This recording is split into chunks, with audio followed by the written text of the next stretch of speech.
May nag-comment sa akin, sabi niya, do your makeup using colors. Sige, paparagan ko kayo dyan, ha? Hintayin nyo lang kung ano yung color.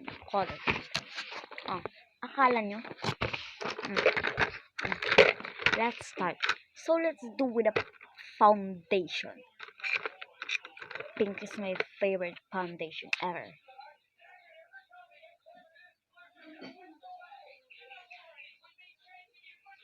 Akala nyo, hindi siguro ako hindi ko kayo papansin dyan. Ito yung most exciting na content na gagawin ko. Pwede to. Sige, sunod is magba-blush. Color blue. Akala nyo, hindi ko kayo urungan. Ano na to? Pakak. Hindi ko kayo urungan, be. Kahit napangit na ako dito. Akala niya siguro, ha.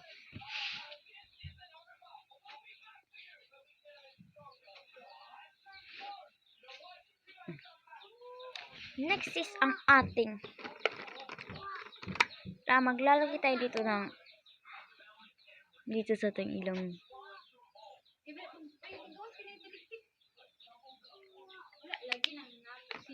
Kahit pangit na tayo, papangitin pa natin yung mukha natin, ha.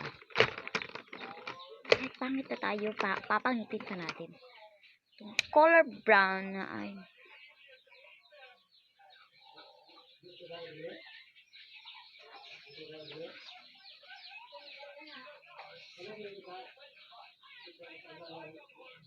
Diba? Isa. Your wish is my command. Sige pa. Maglagay pa. Itong color violet na Humby coloring pens. Yan yung siguro hindi ko kayo orangan, ha.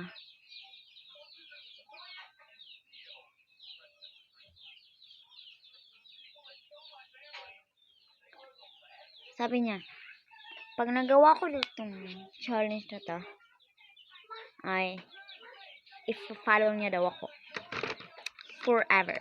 At gagawin niya daw marami yung mga followers ko. So, tingnan lang natin yan, ha.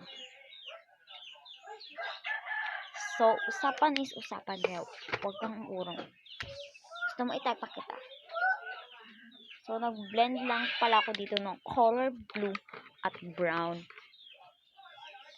para sa ating concealer kasi wala tayong ang pangit naman kung color brown na. Akala niyo siguro hindi ko ito magagawa. It's the easiest challenge I have ever made. So for the final touch, the favorite color nating blue is talagyan natin dito ng color blue. Diba? Final part is ang setting spray.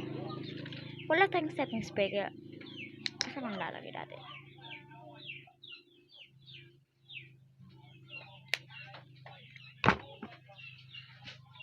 Diba? Final product. Diba? Kahit pangit tayo, pinapangit man natin masyado yung kalimutan ko pala yung lipstick. Aray, pakak.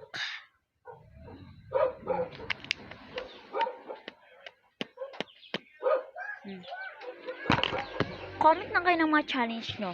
Yung medyo mga mahihirap kasi it's the easiest challenge I have ever made.